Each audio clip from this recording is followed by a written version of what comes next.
coming. Welcome to the future of Colorado football.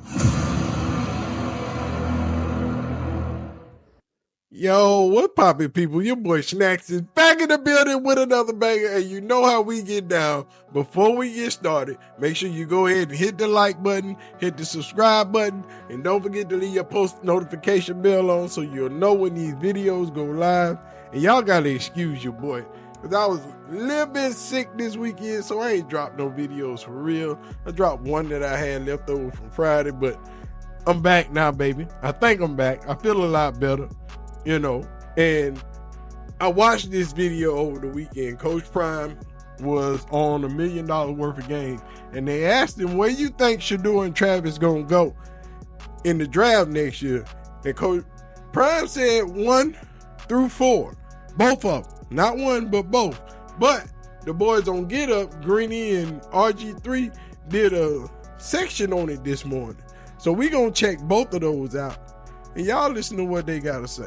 Let's get into it. Not wound up being anything more interesting said in the last few weeks or months than what Deion Sanders said over the weekend. He was talking about the two players that he has as draft prospects for next year, his son, Shedeur-Sanders, and the star player, Travis Hunter. And listen to how he, Deion, anticipates approaching their draft process. Where do you predict Shedeur and Travis going in the draft? Top 4. That's pretty beautiful. Anywhere from 1 through 4. One of them is going to be 1. The latter one would not go behind 4. Now, all this is subjective because I know where I want them to go. So there's certain cities that ain't gonna happen. Okay, you on point. It's gonna be it's gonna be an Eli. Prime ain't even playing with him. He said it's gonna be an Eli. Meaning he gonna pull an Eli Manning. I ain't going over there. That's what Eli told the doggone Chargers. I ain't coming to San Diego. I don't want to play for y'all. Y'all suck. Prime say that's what he gonna do with his boys. I got certain places I want him to go. And Prime say he don't want to play in no cold weather city. But let's check the rest of this out and see how it plays out for the NFL. Okay. And Dan Graziano joins us here. He's down at the owners' meetings as well. And you see Hawk and you see Robert Griffin. And RG3, there's been a lot of this kind of conversation. I know people made a big deal about you suggesting that Caleb Williams could consider something like that in Chicago. I believe we are looking at a different time in sports now. Athletes have different expectations. So this whole idea of, oh, well, you just tell me where I'll go play and make my life and I have no control over the entire situation. I think those days are coming to an end. And so I think Deion Sanders signaling that is a fascinating development. What are your thoughts, RG3? Yeah, I mean, the power shift is coming, so everyone needs to buckle up. All these college coaches have been running to the NFL because they're upset that the college players have a little bit more power and a little bit more say.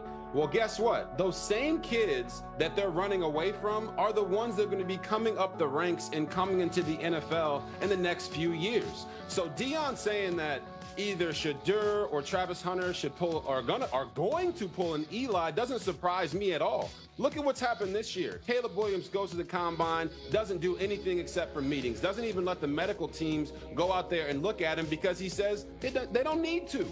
Marvin Harrison Jr. doesn't do his pro day, doesn't do the combine, doesn't run a 40 because they don't need to.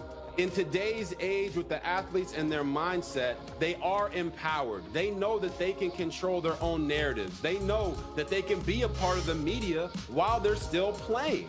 So if the players that are coming up are saying these things and feel this type of way, you're going to see more of them pull an Eli and say, I understand that playing in the NFL is a privilege, but that privilege is earned through my pay or through my play. And the players right now understand that they don't have to do the status quo and they don't have to sit here and answer to whatever they're told to do anymore, because without the players, all of these sports leagues are nothing.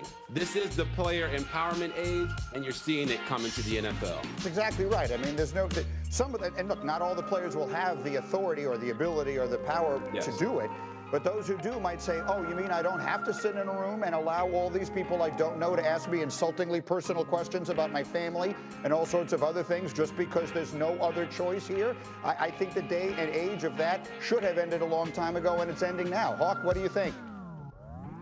Yeah, I'm okay with all of that. I'm okay with not doing the pro days. I'm okay with not doing the interviews. I'm even okay with not doing the physicals because you have an eye and you're a scout. Use your eye, make your decision, and we'll figure it out from there. But as someone who has championed athlete empowerment my entire career, like from the media, from a playing perspective, what I always warn athletes of, there is a thin line between athlete empowerment and athlete entitlement. And this is grossly flirting with that thin line, because the thing that you're not factoring in is a quarterback. Yes, you have the abilities to be successful in the NFL. There are so many other variables and factors outside of your control. One of the most important being, how do you motivate the team that is with you? The guys in the huddle, where they look to you as someone with confidence who they trust can make the play, because it starts there. If I want a quarterback on my team, I want a quarterback who says wherever my 2 feet are planted, we'll compete. It won't matter whether it's in Chicago, Washington, Jacksonville, Cleveland, LA, you name it. Because you won the lottery of being in position to get graced with my services, congratulations, we're competing for a Super Bowl. And this whole trying to fix and pick where your team is when every other player doesn't have that luxury, I'm telling you, it's going to raise eyebrows, not only from a public perspective, to the guys that are also in your locker room, no matter where you end up. Interesting way to look at it. Graziano, how about it? You're down there, you're with all these coaches now and all the rest of it. What's your perspective on this? Well, I think a couple things in terms of what Deion Sanders is talking about. One, I mean, Deion, since we've known him, has always, sort of talked big, right? Like he expects big things from himself. He expects big things from the people who play for him. Obviously, I think he's talking about a situation where the year has gone very well for Colorado, and those 2 players are top 4 picks in the draft. And if that happens, then sure, they'll have that level of, they could conceivably, if they want to, have that level of power and control over their situation. But I think you're talking about a very small number of people, maybe not even 1 per year, that are going to be able to exercise this kind of power that we're talking about. Caleb Williams probably could if he wanted to, and who knows, maybe at some point he will. We haven't heard anything to indicate that is his plan. But yeah, in terms of the Colorado guys that Deion is talking about, if they have the year that he's expecting them to, then they could be in that situation. I just think it's going to be, especially now, I think it's going to be very difficult for representative numbers of college players to exercise that kind of leverage coming out into the draft, as long as there's a draft. Now, if they can organize and get rid of the draft, then all bets are off. But I think we're a long way from that. No, you're 100% right about that. We're not talking about this becoming everybody, but there will be a select few. How many remains to be seen that do it? And frankly, I'm surprised that more of them haven't in the past. So y'all tell me what y'all think. Will Prime be able to affect change like that? Do you think it's going to be a major effect on the NFL when players be able to start making these types of choices? Y'all let me know. Put your comments down in the comment section. Let me know what you think. Let's talk about it. Let's see what else we can come up with. While you're watching, don't forget to hit the like button. Before you get out of here, hit that subscribe button, man. Leave your comments down in the comment section, and we going to get out of here. We got some good videos. The boys off on spring break this week, but we still got some good stuff coming up for you. And your boy Snacks is out. Peace. Thank you. God bless you all, man. Be safe.